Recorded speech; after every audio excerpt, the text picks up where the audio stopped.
વલ્લભના વાલા વૈષ્ણવો, જય જય શ્રી ગોકુલેશ. વૈષ્ણવ ગઈકાલે સત્સંગમાં શ્રી મહાપ્રભુજીએ પંચદેવની પૂજાનો નિષેધ કરી માત્ર શ્રીહરિની ભક્તિ કરવી તે જણાવ્યું. સર્વપ્રથમ આપણે સૌંદર્ય પદ્મ શ્લોકનું ગાન કરીશું. સૌંદર્યમ નિજ હૃદગતમ પ્રગટીતમ સ્ત્રીગૂઢ ભાવાત્મકમ રૂપમ ચ પુનસ્તદંતર્ગતમ પ્રાવિવિશદ સ્વપ્રિયે સંશ્લિષ્ટા ઉભયોર્બભૌરસમયઃ કૃષ્ણો હિ તત્સાક્ષિકમ રૂપમ તત્ત્રિતયાત્મકમ પરમભીયં સદા વલ્લભમ ધ્યેયં સદા વલ્લભમ. વૈષ્ણવ ગઈકાલે સત્સંગમાં આપણે જોયું કે શ્રી મહાપ્રભુજી રાજા કૃષ્ણદેવરાયના આમંત્રણથી ફરીથી વિદ્યાનગર પધારે છે અને રાજમહેલના સભાગૃહમાં બધાને ઉપદેશ કરે છે. હવે આપણે એ ઉપદેશની થોડીક વાત ગઈકાલે કરી હતી, બાકીની વાત આજે કરીશું. પણ તે પહેલા એક કીર્તન શ્રવણ કરીએ. તેના શબ્દો છે શ્રીમદ વલ્લભ રૂપ સુરંગે. શ્રીમદ વલ્લભ રૂપ સુરંગે શ્રીમદ વલ્લભ રૂપ સુરંગે શ્રીમદ વલ્લભ રૂપ સુરંગે શ્રીમદ વલ્લભ રૂપ સુરંગે નખસિક પ્રતિભાવન તે ભૂષણ વૃંદાવન સંપત્તિ અંગ અંગે શ્રીમદ વલ્લભ રૂપ સુરંગે ચટક મટક ગિરી ધર ઝુકી નાઈ એન મેન ભ્રજ રાગ ઉછંગે પદ્મનાભ દેખી બન આવે પદ્મનાભ દેખી બન આવે સુદર રાસ રસાલ ભ્રુભંગે શ્રીમદ વલ્લભ રૂપ સુરંગે શ્રીમદ વલ્લભ રૂપ સુરંગે શ્રીમદ વલ્લભ રૂપ સુરંગે.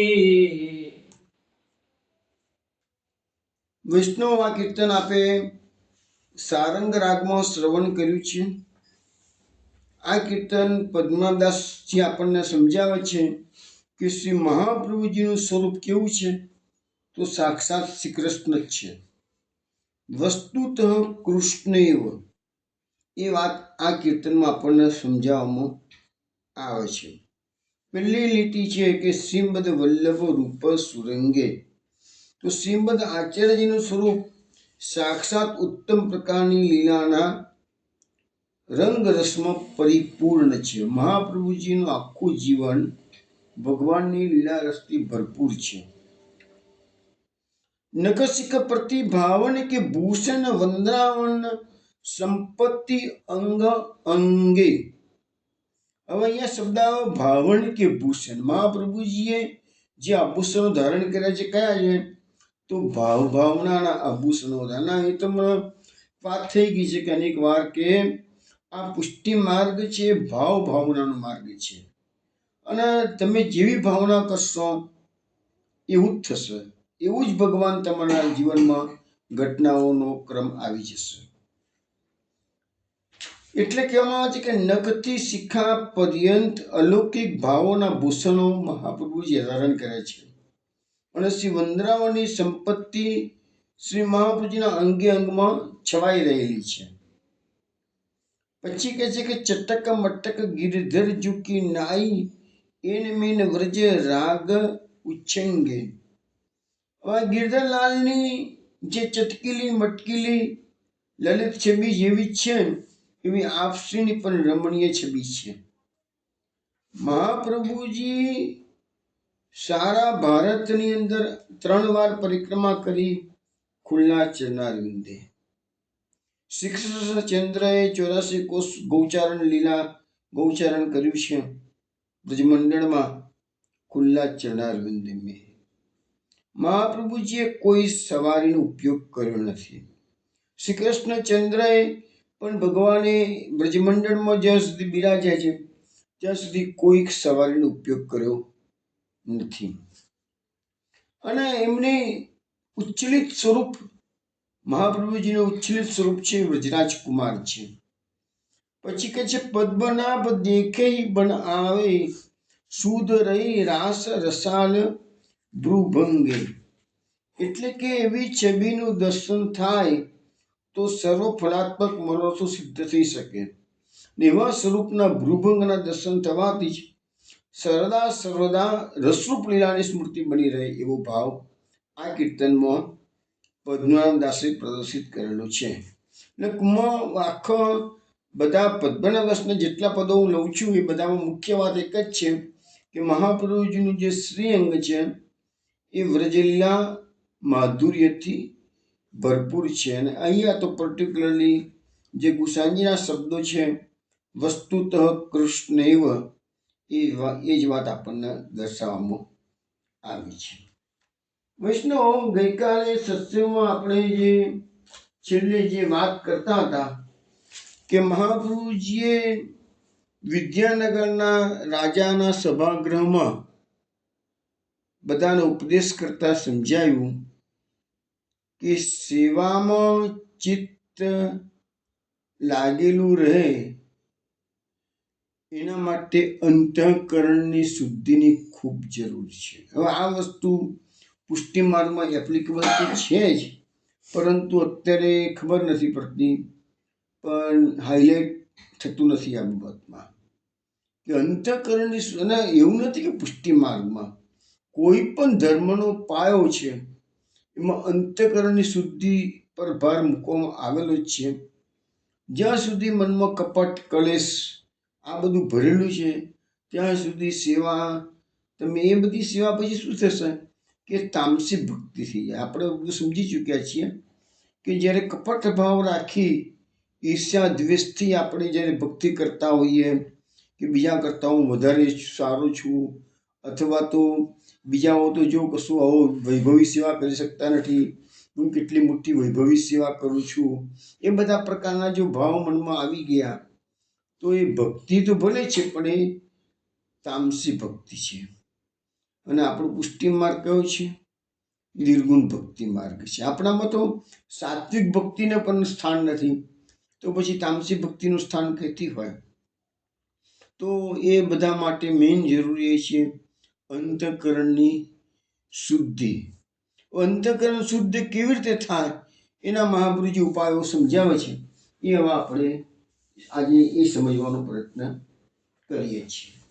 મહાપ્રભુજી અંતઃકરણ શુદ્ધ થવા માટે જે મુખ્ય સાધન આપણને દર્શાવ્યું છે એ છે શ્રવણ, કીર્તન અને સ્મરણ. વૈષ્ણવ, તમને ખબર હશે કે નવધા ભક્તિમાં આ 3 ભક્તિ આવી જાય છે. નવધા ભક્તિ કઈ કઈ છે? શ્રવણમ કીર્તનમ વિષ્ણુ, સ્મરણમ પાદ સેવનમ, અર્ચનમ વંદનમ દાસ્યમ, સખ્યમ આત્મનિવેદનમ. આવા નવધા ભક્તિ છે ને, એ સામાન્ય રીતે મર્યાદા ભક્તિનો અંગ છે.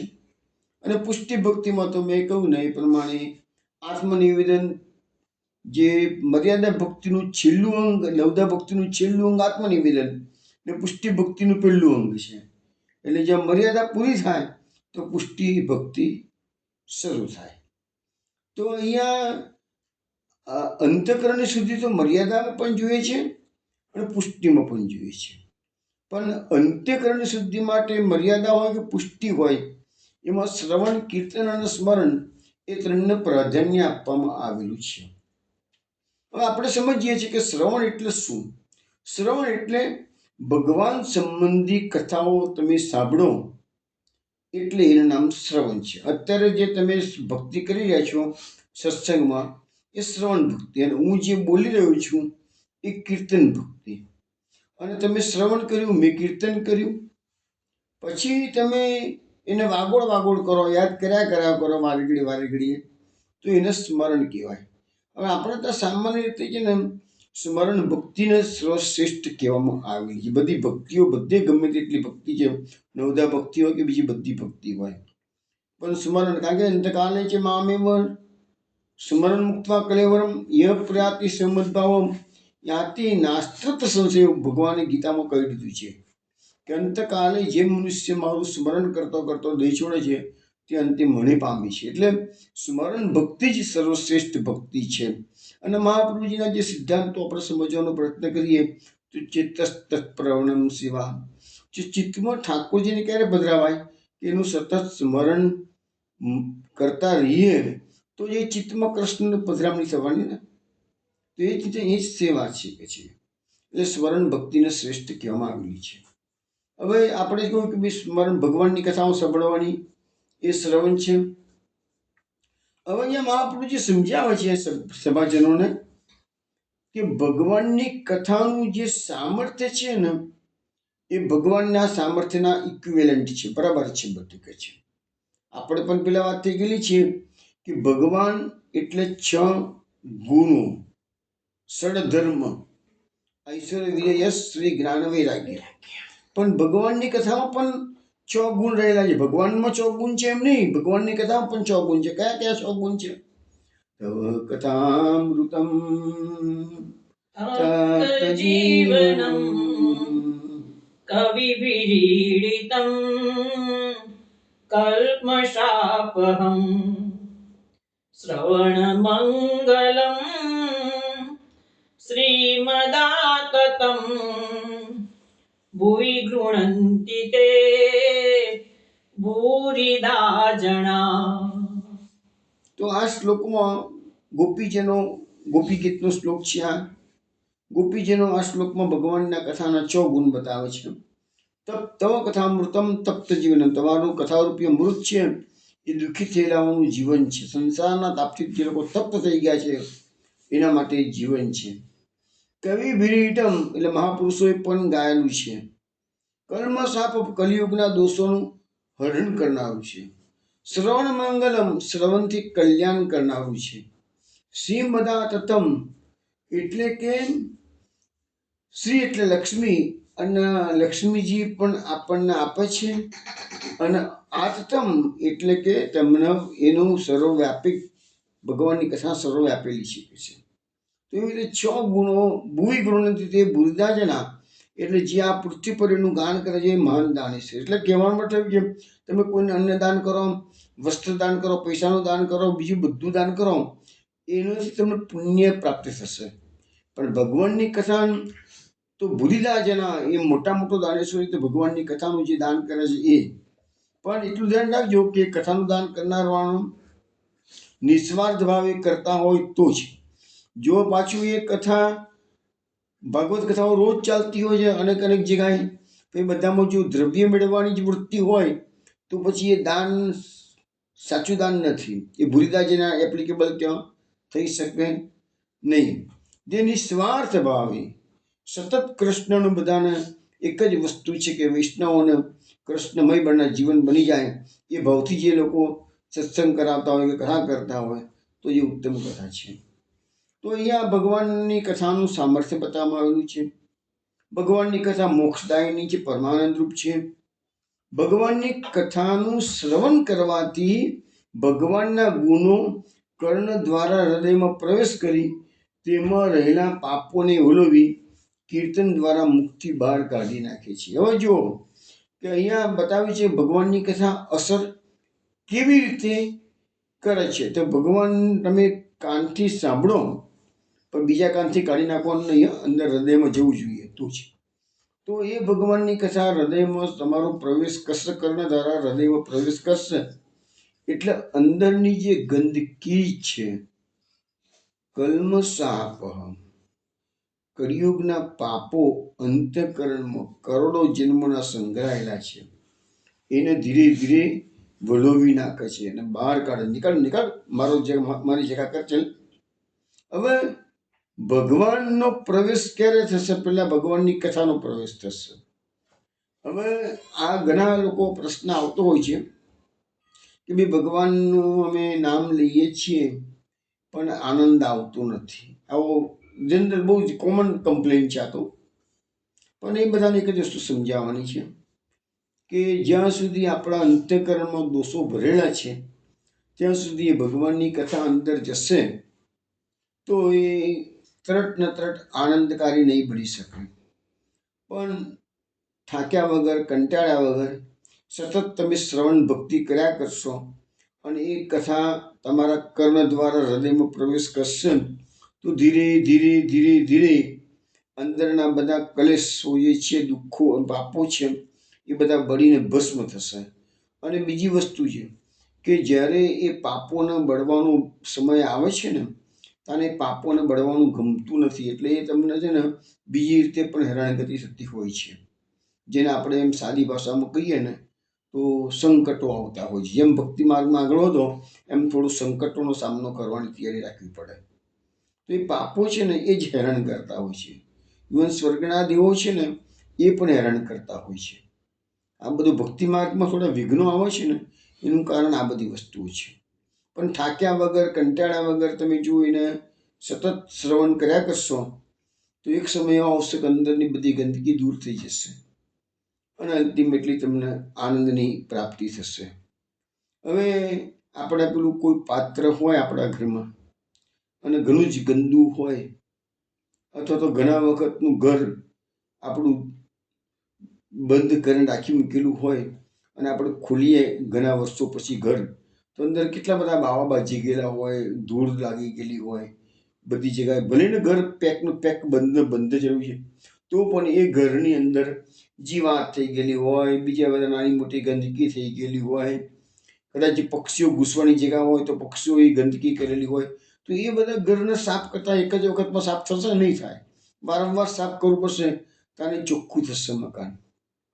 એવી રીતે આપણા હૃદયમાં કરોડો જન્મોની જે ગંદકી ભરાયેલી છે એને નીકળતા સમય લાગશે.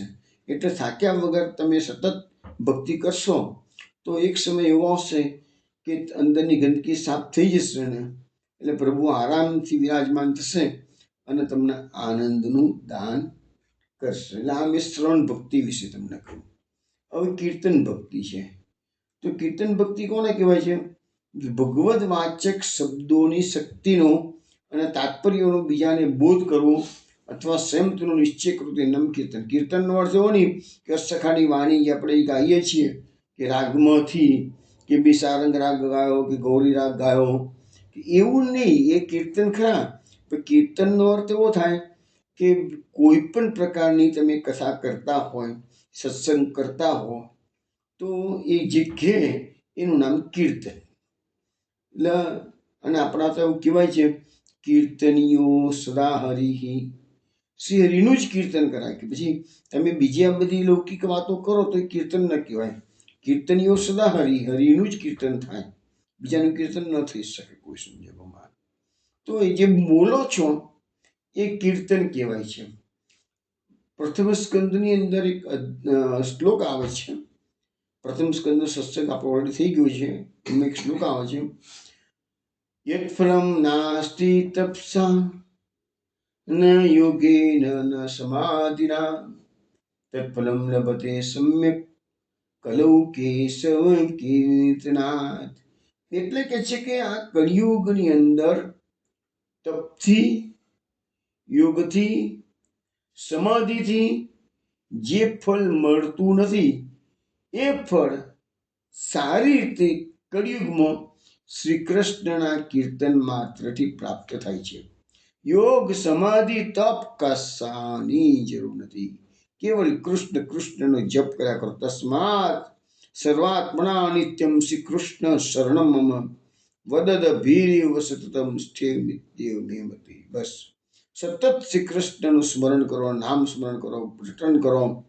તો તપથી, યોગથી, સમાધિથી જે ફળ નથી મળતું એ ફળ તમને અહીંયા મળશે. ભાગવતમાં આ વાત સમજાવવામાં આવેલી છે. આપણે થોડા દિવસ પહેલા પણ જોયું, ગયા અઠવાડિયે જ, કે જે ફળ સતયુગમાં ધ્યાનથી મળતું હતું, ત્રેતાની અંદર યજ્ઞ યજ્ઞાદિ ક્રિયાઓ કરવાથી મળતું હતું, દ્વાપર યુગમાં જે ફળ પૂજાથી મળતું હતું તે ફળ તદહરિ કીર્તનાથ, એટલે શ્રી હરિની કીર્તન કરવા માત્રથી કળિયુગમાં એ ફળની પ્રાપ્તિ થાય છે.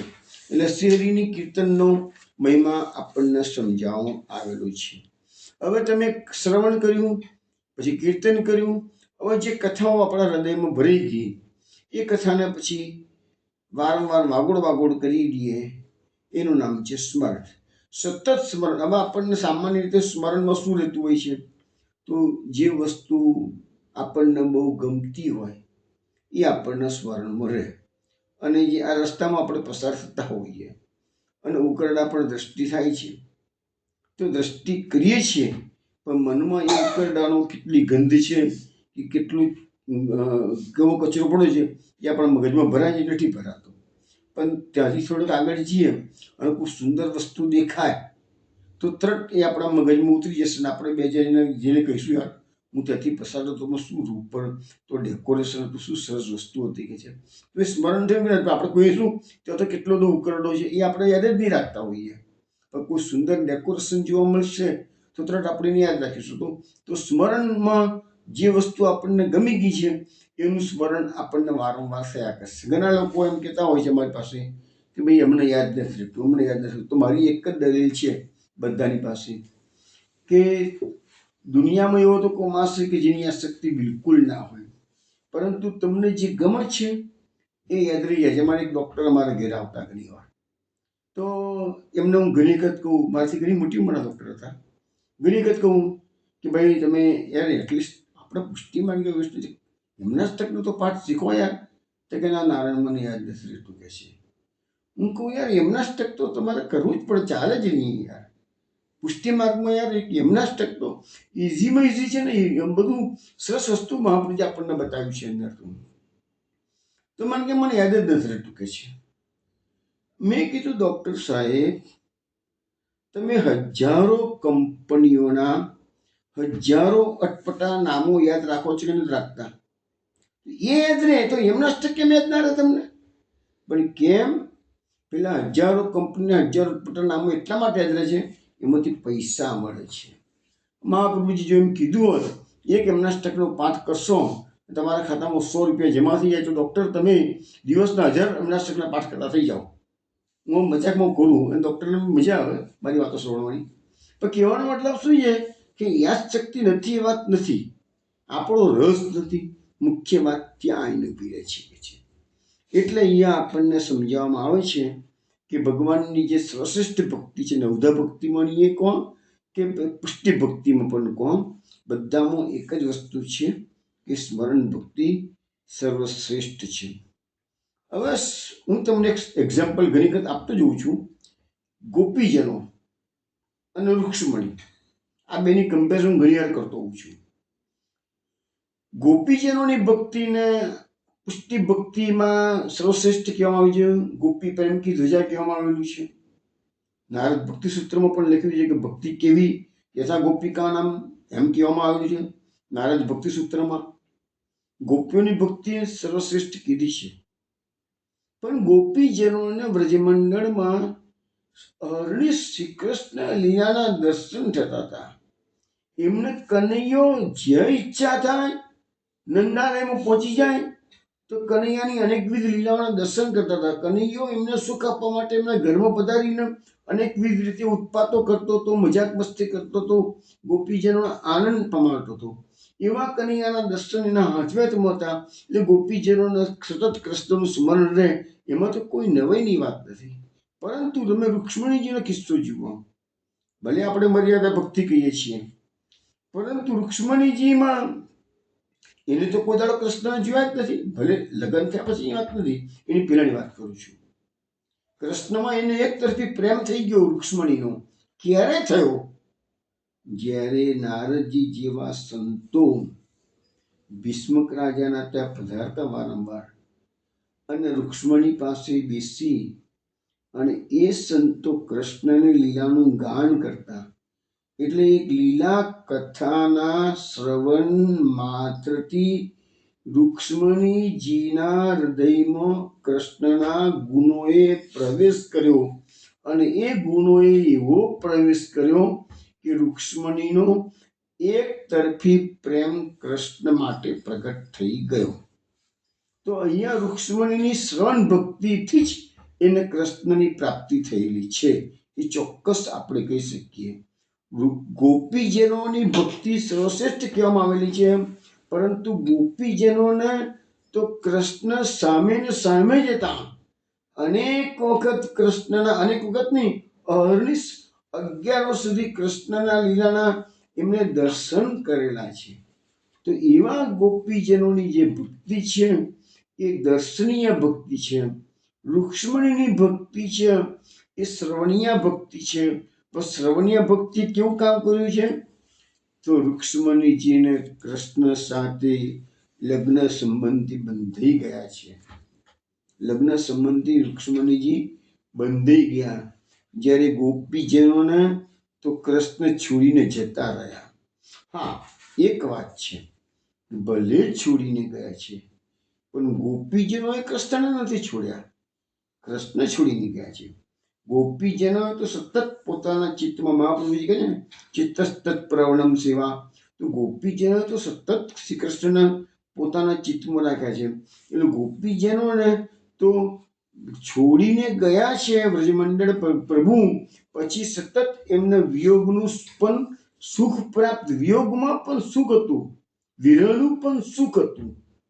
એ વિરાત્મક આનંદ પ્રાપ્ત થયો છે, જે આપણે કહીએ તાપક્લેશ આનંદ. એ તાપક્લેશનો આનંદ વીર ગોપીજનોને પ્રાપ્ત થયો છે. એટલે કહેવાનો મતલબ અહીંયા આપણો એ છે કે ભગવાનની જે શ્રવણ ભક્તિ છે એનાથી જરૂર પ્રભુની પ્રાપ્તિ કરી શકાય. મહાપ્રભુજીએ સમજાવ્યું કે આ રીતે શ્રવણ, કીર્તન અને સ્મરણ એ ત્રણેય કેટલાક વખત સુધી જારી રાખવાથી ચિત્તની શુદ્ધિ. મેં કીધું ને કે પાત્ર ગમે તેટલું ગંદુ હોય, વારંવાર સાફ કરો તો એક વખત સંપૂર્ણપણે ચોખ્ખું થઈ જાય. એવી રીતે હૃદયમાં ગમે તેટલી ગંદકી ભરેલી હોય પણ ચિત્તની શુદ્ધિ છેવટે થાય છે. અને અંતઃકરણ ભગવાનને બિરાજવા માટે યોગ્ય સ્થાન બની, અંતઃકરણ શુદ્ધ થયું પછી જ ભગવાન પધારે છે. ભગવાન ગંદકીમાં ક્યારેય ન પધારે. ભગવાન જ્યારે અંતઃકરણમાં નિરંતર બિરાજે ત્યારે જ આનંદનો અનુભવ થાય. એટલે જે લોકો પ્રશ્ન કરતા હોય છે અમે ભગવાનનું નામ દઈએ પણ આનંદ નથી આવતો, એનું કારણ તમને જવાબ આજે મળી ગયો. દરેક મનુષ્ય પોતાના વર્ણાશ્રમના ધર્મો યથાશક્તિ પાળવા, વિધર્મથી હંમેશા દૂર રહેવું અને ઇન્દ્રિયરૂપી અશ્વોને સદા રોકવા, આ ત્રણેય કર્તવ્યોનો કરી ત્યાગ કરવો. એટલે આ મહાપ્રભુજી જે સમજાવ્યું છે સભાજનોને, એની પાછળ હું શ્રોણીને પ્રકરણ કાલિકા મહાપ્રભુજી કીધી છે. સ્વધર્માચરણમ શક્ત્યા વિધર્માચ નિવર્તનમ ઇન્દ્રિયાસ વિનિગ્રાસ સર્વથાન ત્યત્રયમ. એટલે કે પોતાના સ્વધર્મનું પાલન કરવું. બીજાનો ધર્મ ગમે તેટલો સારો હોય તો પણ તમારા માટે ભયાવહ છે. બીજાનો ધર્મ તમારે આચરણ કરવાનું નહીં. અને ઇન્દ્રિયો રૂપી અશ્વનો નિગ્રહ કરવો, આ ત્રણ કરવાનું મહાપ્રભુજી આપણને સમજાવ્યું છે. પછી લખે છે મહાપ્રભુજી સમજાવે છે કે મનુસ્મૃતિ મહાભારત વગેરેમાં રાજાના જે ધર્મો કયા તે પ્રમાણે રાજાએ યથાશક્તિ પોતાના ધર્મો પાળવા, પોતાની પ્રજાની પોતાના સંતાન તરીકે ગણી તેને ધર્મ માર્ગમાં જવા. હવે રાજાનું કર્તવ્ય એ છે કે પ્રજાજનો પાસેથી પણ ધર્મનું આચરણ કરાવવાનું. ખાલી રાજાએ પોતે આચરણ કરવું એવું નહીં.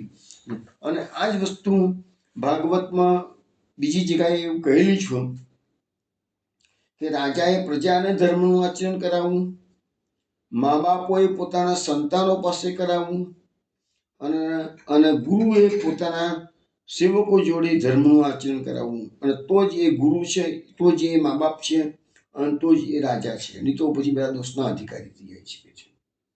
તો અહીંયા લખ્યું છે રાજા તરીકે ધર્મ માર્ગમાં આયોજનો કરવા, સાધુ સંતોનું રક્ષણ કરવું, વિશુદ્ધ ન્યાય મળે એમ ગોઠવણ કરવી, અને એ પ્રકારે વર્તન રાજાએ કરવું જોઈએ. પછી લખે છે કે રાજ્યની ઉપજનો થોડો ભાગ વિષમ વખતને માફક સંગ્રહી રાખવો, આત્મવિભવ માટે ઘણું ધન ન ખર્ચતા. એટલે દરેક રાજાઓ એ સારામી મોત્સવ વાળું જીવન જીવતા હોય એના પર મહાપ્રભુજીએ હાઇલાઇટ કર્યું છે કે ના, તમે જે તમારા ખજાનામાં જે દ્રવ્ય આવે છે એ પ્રજાના કલ્યાણ માટે ઉપયોગ કરો, મારા મોત્સવ માટે નહીં કે છે. અને બાકીનો સમય થોડો ઘણો દુષ્કાળ જેવો પરિસ્થિતિ નિર્માણ થતી હોય એના માટે થોડું દ્રવ્ય રાખી મૂકો છો. પ્રજાનો સંતોષ અને આબાદી એ રાજ્યનું બળ અને સમૃદ્ધિ છે. હવે ભાગવતમાં આ ધન માટે અષ્ટમ સ્કંદમાં શુક્રાચાર્યજી બલિરાજાને જે ઉપદેશ કરે છે એમાં પણ આ વાત આવે છે કે શુક્રાચાર્યજીને ખ્યાલ આવી ગયો છે કે વામન ભગવાનના રૂપમાં વિષ્ણુ સ્વયં વામનનું સ્વરૂપ ધારણ કરીને આવ્યા છે અને 3 ડગલા પૃથ્વીની માગણી કરે છે. પણ 3 ડગલામાં તો એ બલિરાજાનું સર્વસ્વ લૂંટી લેશે એવું શુક્રાચાર્યજીને ખ્યાલ આવી ગયો છે. એ બલિરાજાને ખૂબ રોકે છે, પણ બલિરાજા એક વચનથી બંધાઈ ગયા છે. એટલે બલિરાજાએ ના પાડી કે ના કહે, ભલે કે મારું લૂંટી જાય તો લૂંટવા દીધું કે છે, પણ હું હવે મારા પીછે નહીં કરું. તે શુક્રાચાર્ય જે ઉપદેશ કરે છે એમાં કહે છે શુક્રાચાર્યજી, જે મનુષ્ય પોતાનું ધન થોડુંક ધર્મ માટે, થોડુંક યશ માટે, થોડું ધનની અભિવૃદ્ધિ માટે, થોડુંક ભોગો ભોગવવા માટે અને થોડુંક પોતાના સ્વજનો માટે એમ 5 ભાગમાં ધનને વેચી દે છે તે આલોક અને પ્રલોક બંનેમાં સુખી થાય છે. એટલે અહીંયા ધનનો સંપૂર્ણપણે પોતાના મોત્સવમાં, પોતાના યશાળામાં વિનિયોગ ન કરતા એના 5 ભાગ કરવા એવું શુક્રાચાર્યજી બલિરાજાને સમજાવે છે. ધર્મનું સ્વરૂપ ધ્યાનમાં રાખી સર્વ કાર્યો શ્રીહરિને નિમિત્તે કરવા અને તે શ્રીહરિને અર્પણ કરવા જોઈએ. એવું કહેવામાં આવ્યું છે અહીંયા કે આપણું સમગ્ર જીવન છે શ્રીહરિના ચરણોમાં અર્પણ કરી દેવું. આપણું જે કંઈ બી નાના સવારથી ઉઠીને રાત્રે સૂઈ જઈએ ત્યાં જે કંઈ બી કર્મ કરીએ છીએ એ કર્મ પાછળનો આપણો આશય એક જ હોવો જોઈએ, શ્રીહરિની પ્રસન્નતા. હું આ કરીશ તો મારો ભગવાન રાજી રહેશે કે નહીં રહે? બસ આ પ્રશ્ન તમે તમારા મનને પૂછો. કોઈ પણ કાર્ય કરતા પહેલા ગમે તેવું કાર્ય તમારે કરવાનું આવે પણ ભગવાનની પ્રસન્નતા છે કે નહીં? કેમ? જેવી રીતે પતિ પત્નીને અને પત્ની પતિને ખુશ રાખવા પ્રયત્ન કરતા હોય છે અને એની પ્રસન્નતામાં જ પોતાની પ્રસન્નતા હોય છે, એવી રીતે દરેક વૈષ્ણવનું કર્તવ્ય એ છે કે આપણો સ્વામી શ્રીહરિ એ આપણાથી નારાજ કદાપી ના થવો જોઈએ. એ આપણી એક એક કાર્યથી પ્રસન્નતા રહે એવું જ આપણે કાર્ય કરવું જોઈએ, કારણ કે આપણા સ્વામી છે. પ્રાણી માત્ર આત્મા ભગવાન છે, માટે કોઈ પ્રાણીનો કામ ક્રોધ કે લોભે લીધે દ્રોહ કરવો નહીં. હવે અહીંયા ગીતાની ફિલોસોફી પણ આવે છે કે કામ, ક્રોધ અને લોભ એ ત્રણેય નરકના દ્વાર છે. ગીતામાં સ્પષ્ટ લખેલું છે, આવા શ્લોકો છે જ ગીતામાં. એટલે મનુષ્યએ આ 3, આમ તો કામ, ક્રોધ, લોભ, મોહ, મદ, મત્સર આ બધા 6 શત્રુઓ બતાવવામાં આવેલા છે, પણ એમાં કામ, ક્રોધ, લોભ એ મુખ્ય શત્રુઓ છે કે છે. પછી રાજાને માટે કહે છે કે શિક્ષા કરવાનો પ્રસંગ આવે ત્યારે તમારે અપરાધીનો અપરાધ કેવો છે એ મુકરર કરી અને દયાળુ હૃદયથી ન્યાયશાસ્ત્રને અનુસરીને શિક્ષા કરવી. એટલે કોઈને પૂર્વગ્રહ રાખીને શિક્ષા નહીં કરવાની, પરંતુ અન્યાય થાય એવી રીતે પણ ન્યાય કરવા પ્રયત્ન ના કરો કે ન્યાય કરવા ગયા ન્યાય અને થઈ ગયો અન્યાય. એવું પણ ઘણી વખત બનતું હોય છે. તો એ બધી વસ્તુમાં તો રાજાને ચેતીને કામ કરવાની જરૂર છે. પછી રાજાને કહે છે, હે રાજન, જે મંદિરો દિવાલયો વગેરે ન હોય ત્યાં તે કરાવવા. કારણ કે શું છે કે આજે ભલે પુષ્ટિ માર્ગમાં મંદિરોનું મહત્વ નથી છે, પરંતુ અન્ય સંપ્રદાયો તમે જુઓ, આપણા મર્યાદા માર્ગના બધા મંદિરોમાં આજે ઇસ્કોનના મંદિરો ઠેર ઠેર આખા વિશ્વભરમાં ફેલાઈ ગયા. પ્રમુખ સ્વામીના મંદિરો, પ્રમુખ સ્વામીએ સ્વામિનારાયણ સંપ્રદાયના ગિનિસ બુક ઓફ વર્લ્ડમાં નામ આવ્યું, એટલા બધા મંદિરો ઉભા કર્યા. તો કેમ કર્યા? તો શું એ બધા ખોટા હતા? ના, એમના પ્રમાણે એ બરાબર છે, પણ આપણા પ્રમાણે આપણા પુષ્ટિ માર્ગમાં ગ્રહે સ્થિત્વા સ્વધર્મ તો એમ આપણું સિદ્ધાંત આપેલો છે કે ઘરમાં રહીને ભગવાનની ભક્તિ કરો અને ઘરમાં રહીને ગ્રહ સેવાને જ પ્રાધાન્ય મહાપુરુષ આપેલું છે. મહાપુરુષજીએ મંદિરોનું પ્રોત્સાહન ક્યારેય આપ્યું જ નથી.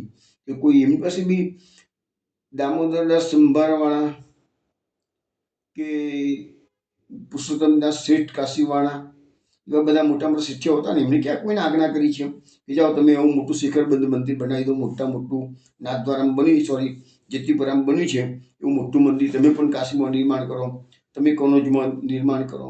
એવું ક્યાં કીધું છે? કોઈ જ ટકા એવો કોઈ ઉપદેશ મહાપુરુષનો આવતો નથી. એટલે મહાપુરુષનો જે સિદ્ધાંત છે એ સિદ્ધાંત ગ્રહે સ્થિત્વા સ્વધર્મ, ઘરમાં રહીને પોતાના ધર્મનું આચરણ કરો, ઠાકોરજીની સેવા કરો. તો એ વાત છે. અહીંયા આ જે સિદ્ધાંત મહાપ્રભુજી રાજાને સમજાવે છે, એમાં મંદિરો દિવાલયો જ્યાં ના હોય ત્યાં કરાવવા, એ સિદ્ધાંત આવે છે. એટલે પુષ્ટિ માર્ગ માટે એપ્લિકેબલ નથી, પણ છતાંય કીધું છે. અને એના નિભાવવા માટે યોગ્ય બંદોબસ્ત કરવો, પ્રભુ નિમિત્તે દુઃખીઓને દુઃખ કાપવા, ભૂખ્યા ગરીબ અતિથિ વગેરેને અન્ન આપવું, અનાથાશ્રમો બંધાવવા, જ્યાં દિવાલયો હોય ત્યાં સત્સંગને માટે કથા વાર્તાની યોજનાઓ કરવી, હરિભક્તિના ઉદય અને વૃદ્ધિ થાય તે ઉપાયો એટલે પ્રજાજનો પ્રભુના માર્ગમાં વળે એવા રાજાએ પણ પ્રયત્નો કરવા જોઈએ. પછી તપસ્વી વિદ્વાન બ્રાહ્મણોનું દાન અને માનથી સન્માન કરવું, દુઃખી હોય તો અન્ન વસ્ત્ર આપવા, સજ્જન વૈષ્ણવનો યોગ્ય સત્કાર કરવો, બ્રહ્મચારી અને સંન્યાસી એ રાધેલા અન્નના સ્વામી છે તેમનું પૂજન કરી ગ્રસ્તે અન્ન વસ્ત્ર આપવું, અતિથિ બ્રાહ્મણને જમાડી પોતાના બંધુઓ સાથે ભોજન કરવું, જેના ઘરમાં કુળનો પોષ્ય વર્ગ ભોજન કરે છે અને પર્વ યાત્રા ઉત્સવ થાય છે તે શ્રીમાન ગ્રસ્ત છે. પોષ્ય વર્ગ એટલે કોણ છે? તો માતા પિતા, ગુરુ, પુત્ર, બંધુ, સ્ત્રી, કિંકર, અભ્યાગત, અતિથિ, એ બધા પોષ્ય. એટલે જેના આધારે તમે જેનું પોષણ કરતા હો એ બધું તમારો પોષ્ય વર્ગ કહેવાય છે. તો એ બધાને યોગ્ય એ વસ્તુઓથી પોષણ અને રક્ષણ કરવું જરૂરી છે. પછી મહાપ્રભુજી રાજાને વિવેક ધૈર્યાશ્રયની વાત કરે છે. આ વિવેક ધૈર્યાશ્રય ગ્રંથ તો પુષ્ટિ માર્ગમાં 16 ગ્રંથમાં છે, પરંતુ એપ્લિકેબલ બધી જ જગ્યાએ છે.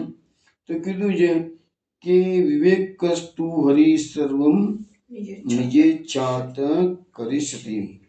અને વિવેક એને જ કહેવાય કે જે કંઈ થાય છે એ પ્રભુની નિજ ઈચ્છા થાય છે, એનું નામ વિવેક. અને પ્રભુ તો સર્વસમર્થ કરવાની સમર્થ છે, તેવી બુદ્ધિને પણ વિવેક મહાપ્રભુજી કીધેલો છે. પછી ધૈર્યની વાત કરી છે મહાપ્રભુજીએ. ધૈર્ય કોને કહેવાય? ત્રિદુઃખ શરણમ ધૈર્યમ અમૃતે સર્વત સદા. હવે મહાપ્રભુજીના સિદ્ધાંતમાં તમે જુઓ, અહીંયા ત્રણેય પ્રકારના દુઃખો સહન કરવા કીધા છે. એમને એવું નથી કીધું મહાપ્રભુજી ક્યારે પણ કે હું તમને જે માર્ગે લઈ જઉં છું એ માર્ગે તમને ભૌતિક સુખ સંપત્તિ પ્રાપ્ત થશે, એવું મહાપ્રભુજીએ કહ્યું નથી. મહાપ્રભુજીએ તો ઓન ધી કોન્ટ્રારી નિરોધ લક્ષણ ગ્રંથમાં ગઈકાલે મેં વાત કરી હતી એ પ્રકારે ગોપીજનોના વ્રજવાસીઓના સુખ અને દુઃખ બંને માગ્યા છે. એમને આખી દુનિયા એમ જ કે અમને સુખ જ જોઈએ છે, દુઃખ તો કોઈને ગમતું નથી. પરંતુ મહાપ્રભુજીએ તો એ વ્રજવાસીઓનું દુઃખ પણ માગ્યું છે. ગઈકાલે એ શ્લોક બોલ્યો હતો. પછી લખે છે કે ભાઈ આ મરણ સુધી તમારા જેટલા દુઃખો પડતા બધા સહન કરો કે છે. ઇવન હું તમને કહું છું કે અમે સ્કૂલમાં ભણતા હતા ને તો કડાપીનું એક વાક્ય મને હજુ યાદ રહી ગયેલું છે. કડાપીની એક કવિતા કે પડ્યા જખમો સહુ સહ્યા સહીશ હું હજી એ બહુ કઠિન ના બનો છતાં હૃદય એ જ ઈચ્છું હું પ્રભુ. કે કડાપી કહે છે કે મને અનેક જખમો પડ્યા છે, દુઃખો પડ્યા છે, હું સહન કરતો રહું છું, હજુ બી સહન કરીશ કે છે પ્રભુ, પણ મારું દિલ પથ્થર જેવું તું ક્યારે પણ ના બનાવીશ કે છે. કઠિન ના બનો છતાં હૃદય. અને ભક્તિ માર્ગમાં કોમળ હૃદયની ખૂબ જરૂર છે. જે પથ્થર દિલના માનવીઓ છે એ ભક્તિ માર્ગમાં કશું કરી શકે. એટલા માટે તો ભક્તિ માર્ગમાં કહેવાય છે ને કે અષ્ટ સાત્વિક ભાવનો ઉદય થવો જ જોઈશે. આંખમાંથી આંસુ નીકળે, કંઠ ગદગદ થાય તો કોના માટે થશે? ક્યારે થશે? તમારું હૃદય પોચું કોમળ હશે તો જ. પથ્થર જેવું હૃદય હશે ને તો ગમે તો આઘાતો આવશે ને તો પણ એ માણસને અસર પણ નહીં થાય કશી. તો એ પથ્થર દિલનું આ પુષ્ટિ માર્ગમાં કામ જ નથી. આ તો સહૃદય ભક્ત હોય, સહૃદય જેનું હૃદયપૂર્ણ બધું વિચારવાનું છે. આમ કોમળ હૃદયવાળાનું કામ છે. એટલે પછી શરણાગતિ કોને કહે છે? આશ્રય કોને કહે છે? અશક્ય વા સુશક્ય વા સૌથા શરણમ મરી. ગમે તે પરિસ્થિતિ નિર્માણ થાય, અહીં કે પાર લૌકિક કે સર્વથા શરણમ મરી. દુઃખાનુતા પાપે ભય કામાદ પૂર્ણ. ગમે તે પરિસ્થિતિ નિર્માણ થાય પણ શરણાગતિ તો શ્રી કૃષ્ણની છે. કૃષ્ણ એવ ગતિર્મમ. અશક્ય સુશક્ય વસ્તુની વિશે તેમજ દુઃખ હાનિ પાપ ભય ભક્ત ધ્રુવ અહંકાર પુષ્ય વર્ગનું અતિક્રમણ વગેરે વિષયોમાં હરિનો જ આશ્રય રાખવો એનું નામ જ આશ્રય છે. હવે જેના ઉપર હવે શ્રી કૃષ્ણ ભગવાન વિશે વાત કરે છે, જેના ઉપર સત્વ રજ અને તમોગુણની સત્તા ચાલતી નથી અને જે આદિ મૂર્તિ શ્રી કૃષ્ણ ભગવાન છે તેમનો જ આશ્રય અને ભક્તિ રસિક આશ્રય કરવાનો. પણ કોનો? તો શ્રી કૃષ્ણનો જ કરવાનો. ભક્તિ પણ શ્રી કૃષ્ણની કરવાની. અને શ્રી કૃષ્ણની તમે ભક્તિ કરશો તો સર્વ દેવોની ભક્તિ અંદર આવી જ જાય છે. એટલે માટે પંચ પૂજાનો જે વિરોધ કર્યો છે ગઈકાલે આપણે સમજ્યા હતા, એનું કારણ આ જ છે કે કૃષ્ણની હાથીના પગલાં બધા પગલાં આવી જાય. એવી રીતે કૃષ્ણની પૂજામાં બધાની પૂજા આવી જતી હોય છે. એટલે કૃષ્ણની ભક્તિથી સર્વદેવની ભક્તિ થાય છે. વૈષ્ણવ એક ખાસ વાત કરવાની છે કે આવતીકાલે સત્સંગ ગુરુવારે નથી, હવે સીધો સત્સંગ આવતા સોમવારે થશે. એટલે સોમવારે પાછી રાત્રે આજે સત્સંગ ચાલુ છે હજુ તો, પણ આ તો તમને વચ્ચે એટલા માટે કહી દીધું કે તમને યાદ રહે કે આવતીકાલે સત્સંગ રાત્રે 8 વાગે ગૂગલ મીટ પર આપણે મળવાના નથી, પરંતુ સીધા સોમવારે મળીશું. એટલે સીધો સોમવારે જ હવે તમે યુટ્યુબ પર આવજો ગૂગલ મીટ પર. અને આવતા વીકમાં પણ ગૂગલ મીટનો જે સત્સંગ થવાનો છે સોમવારે એ યુટ્યુબ પર કદાચ એકાદ 2 દિવસ આગળ પાછળ થાય બી ખરો. કારણ કે કરદમને બધા બહાર ગયેલા છે ત્યારે, એટલા માટે. જાગૃતિબેન પણ નથી, કરદમ પણ નથી, એટલા માટે. બીજું કોઈ સવાલ નથી. બરાબર છે. સત્સંગ તો સોમવારથી પાછું જેમ ચાલે છે એમ કાયમ માટે ચાલશે. ચલો, હમણાં વાત કરી કે શ્રી કૃષ્ણની ભક્તિ કરવાથી સર્વ દેવોની ભક્તિ આવી જાય છે. એના માટે ભાગવતના 4થા સ્કંદમાં એક શ્લોક છે કે યથા તરોર મૂલ નિષેચનેન તૃપ્યંતી તતસ્કંદ ભુજોપશાકા પ્રાણોપહારાશ્ચ અતિન્દ્રિયાણામ તથૈવ સર્વાહરણમ અચ્યુતજ્યા. એટલે કહે છે કે જેમ ઝાડના મૂળને પાણી પાવાથી તેના સ્કંદ, શાખા, ઉપશાખા, ફળ, પાંદડા વગેરે પણ તૃપ્ત થાય છે, જેમ પ્રાણને ભોજન આપવાથી સઘળી ઇન્દ્રિયોને તૃપ્તિ મળે છે, તેમ ભગવાન શ્રી કૃષ્ણનું પૂજન કરવાથી સર્વ દેવતાઓની ભક્તિ થઈ જાય છે. એટલે અલગ અલગ આપણો જે સિદ્ધાંત છે કે અલગ રીતે ગણેશનું પૂજન કે શંકરનું પૂજન કે શક્તિનું પૂજન કરવાની આપણને કોઈ જરૂર નથી. કૃષ્ણની સેવામાં બધાની સેવા આવી જાય છે. ઝાડના મૂળમાં પાણી પીવડાવો તો એના પર જેટલા ફળ લાગેલા છે, ફૂલ લાગેલા છે, શાખાઓ છે, પાંદડા છે, બધાને એ સિંચન મળવાનું છે. એના માટે અલગ અલગ પાંદડાને કે અલગ અલગ શાખાઓને પાણી સિંચવાની જરૂર રહેતી નથી. આપણા શરીરમાં આપણા મુખ માટે જે કંઈ બી ખોરાક લઈએ છીએ તો ખાધું છે આપણે મુખને આપ્યું છે, પરંતુ જે પોષણ મળે છે એ સમગ્ર શરીરના બધા અંગોને આપણે હાથને અલગથી પોષણ આપીએ કે પગને અલગથી પોષણ આપીએ કે માથાને અલગથી પોષણ આપીએ છીએ એવું કંઈ બનતું નથી. એક જ જગ્યાએ ખોરાક લેવાથી આખા સમગ્ર શરીરમાં બધી જગ્યાએ ચેતના વ્યાપી જાય છે, પોષણ મળી જાય છે. એવી રીતે શ્રી હરિની ભક્તિથી આખા જગતમાં જેટલા 33 કરોડ દેવો છે એ બધા દેવોને ભક્તિ થઈ જાય છે. અલગ અલગ ભક્તિ કરવાની જરૂર રહેતી નથી. એટલે તો હું તમને આ વસ્તુ પણ ઘણી વખત સમજાવી ચૂક્યો છું કે જે લોકો જન્માક્ષરમાં બહુ માનતા હોય અને રાહુ, કેતુ, મંગળ, શનિ નડતા હોય એને શ્રી કૃષ્ણની ભક્તિ કરનારાએ કોઈ દિવસ ચિંતા કરવાની જ નહીં. અમારી પાસે ઘણા એક્ઝામ્પલ્સ પણ એવા છે કે ભલભલા ગ્રહો ખરાબ હોય તો પણ માત્ર ને માત્ર શ્રી કૃષ્ણ શરણમમાં શ્રી કૃષ્ણની ભક્તિ, શ્રી કૃષ્ણની શરણાગતિથી એ ગ્રહનું જોર ચાલતું જ નથી. અને ઘણી વખત એવું પણ બને છે કે સારા સારા ગ્રહો લઈને જન્મેલો માણસ જીવનમાં દુઃખી થઈ જાય છે, કારણ કે એનામાં ભક્તિનો અભાવ છે. અને ભક્તિ કરનારને ખરાબ ગ્રહો હોય તો ગ્રહોની તાકાત નથી એ ભક્તનો વાર પણ વાંકો કરી શકે. આ એક સત્ય હકીકત છે. મારી પાસે એના ઘણા એક્ઝામ્પલ્સ પણ છે. એની વે અત્યારે આપણે આગળ જઈએ છીએ. તો જે શ્રી હરિને શરણે રહે છે, જે શ્રીનો આશ્રય કરે છે તેને કોઈ પણ પ્રકારનો ભય રાખવાની જરૂર રહેતી નથી. એના માટે ભાગવતનો 4થા સ્કંદનો એક સરસ શ્લોક છે, યસ્ય પ્રસન્નો ભગવાન ગુણેર મૈત્રાદિભિ હરિ તસ્મૈ નમંતિ ભૂતાની નિમ્નમ આપ ઇવમ સ્વયં. એટલે કે છે કે મૈત્રેય વગેરે ગુણોથી ભગવાન જેને પસંદ થાય છે તેને જળ જેમ નીચી જગ્યામાં જાય તેમ સર્વ પ્રાણીઓ પોતાની મેળે ગમે છે. હંમેશા જળ છે ને એ ઉપરથી નીચે તરફ આવે છે, નીચેથી ઉપર તરફ જલ્દી જતું નથી. તો એવી રીતે જે લોકોની પર ભગવાન પસંદ થઈ ગયા હોય એને ઓટોમેટિકલી દુનિયા પણ એને નમસ્કાર કરશે, ઓટોમેટિકલી વિચાર્યા વગર કરશે.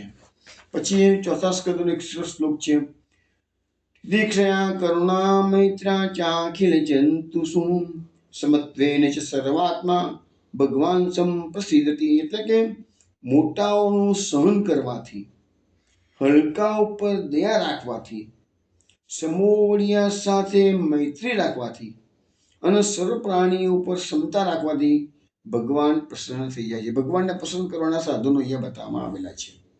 માટે હે રાજન, સર્વ કર્મો અને ક્રિયાઓ કરતા શ્રી હરિની ભક્તિ જ ઉત્તમ છે. સર્વ મનુષ્યોએ સદાચરણવાળા ગુરુને શરણે થવું અને ગુરુ કહે તે પ્રમાણે શ્રી હરિની ભક્તિ કરવી. ઉત્કર્ષ વાંચનારા જેને જે કામમાં ધર્માદિ ન હોય તેનો આરંભ કરવો નહીં. એટલે કે તમે કોઈ પણ કાર્ય કરતા હોય પણ એવો ધર્મ અનુકૂળ ના આવતો હોય તેવું કાર્યનો આરંભ કરવો નહીં.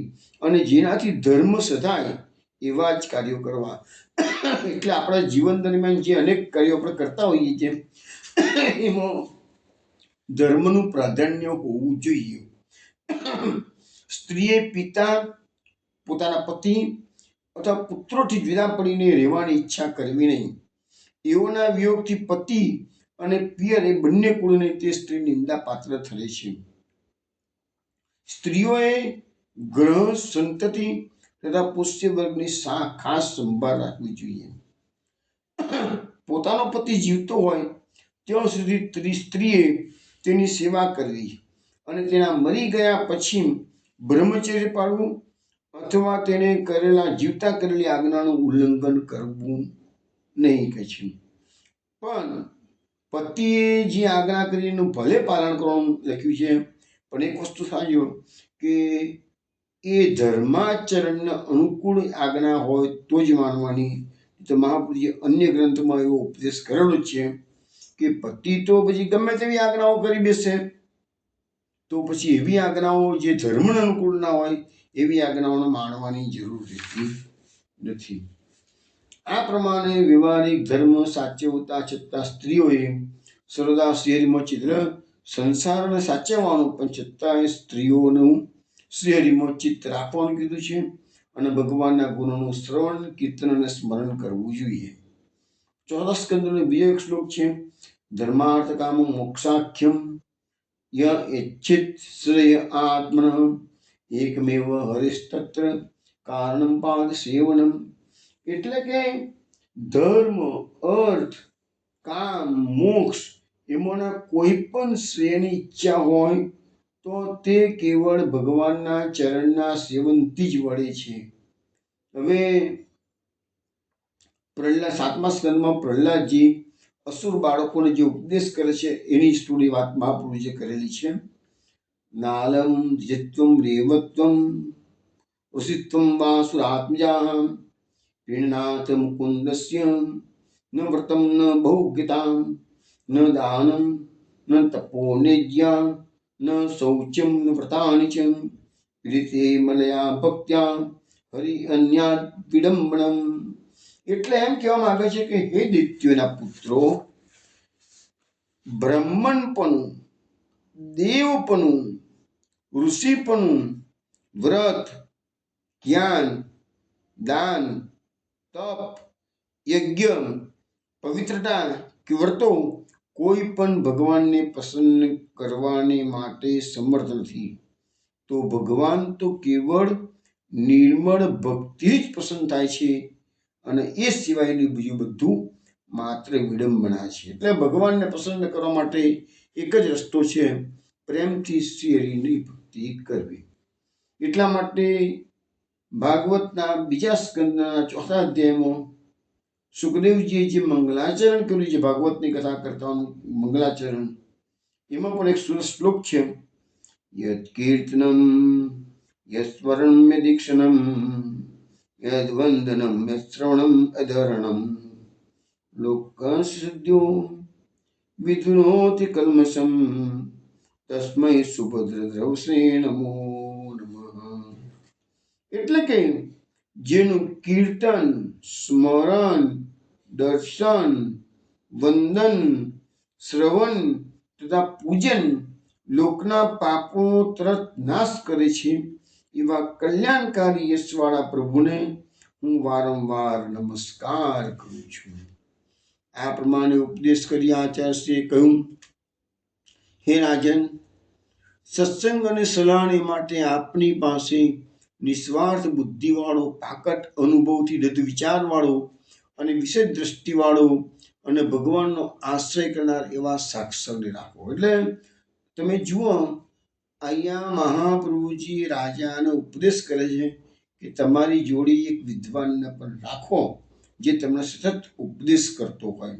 તમે જુઓ, જૂના જમાનાની અંદર જે આપણી પદ્ધતિ હતી, તો દરેકે દરેક રાજાઓ કુલ ગુરુને પૂછી અને રાજ વહીવટ ચલાવતા હતા. રાજાની પાસે ન્યાયતંત્ર તો અલગ હતું અને એ ઉપરાંત દરેકે દરેક જગ્યાએ કુલ ગુરુ હતા.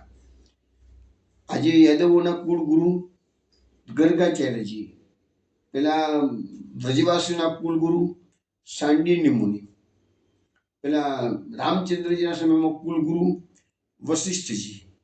તો દરેકે દરેક જગ્યાએ ગુરુજીને પૂછીને જ બધા ધર્મ કાર્યો કે બીજા કાર્યો કરતા. પરંતુ એ ગુરુ કેવા હોવા જોઈએ? જેની પાસે પૂરેપૂરું ધર્મનું જ્ઞાન હોય એવા જ. અધકચરા ગુરુ, દાખલા તરીકે આપણે વિચારો તો ધૃતરાષ્ટ્ર છે, એની પાસે વિદુરજી હતા, એ ધર્મનો જ અવતાર હતા. વિદુરજીની વાણી કડવી હતી, ધૃતરાષ્ટ્રના ગમતી હતી ધૃતરાષ્ટ્રને, છતાં ધૃતરાષ્ટ્રના આચરણ મૂકી શકતા નહીં. અલ્ટિમેટલી વિદુરની વાતો ન માની તો ધૃતરાષ્ટ્રના કુળનો વિનાશ થયો છેલ્લે. જો વિદુરજીની વાતો માની હોત તો એ કુળનું નિકંદન ના નીકળ્યું હોત. એવી રીતે આપણા ત્યાં રાજા મહારાજાઓ જેટલા હતા એ બધા મહાપુરુષે પણ સલાહ આપી છે કે તમે તમારા કોઈ વિદ્વાનને તમારી સાથે રાખી અને રાજ વહીવટ ચલાવો છે. રિસેન્ટલી તમે જ્યાં 500 વર્ષ શિવાજી મહારાજ થઈ ગયા, તો એ રામદાસ સ્વામી હતા, એમને પૂછીને રાજ વહીવટ કરાવતા હતા. એક પ્રસંગ છે એના માટેનો કે શિવાજી મહારાજ મહારાષ્ટ્રમાં સર્વે સર્વા હતા એ જમાનામાં તો, અને ઔરંગઝેબને પણ આગળ વધવા સાઉથ ઇન્ડિયાની અંદર ઔરંગઝેબના આક્રમણો ગયા નથી.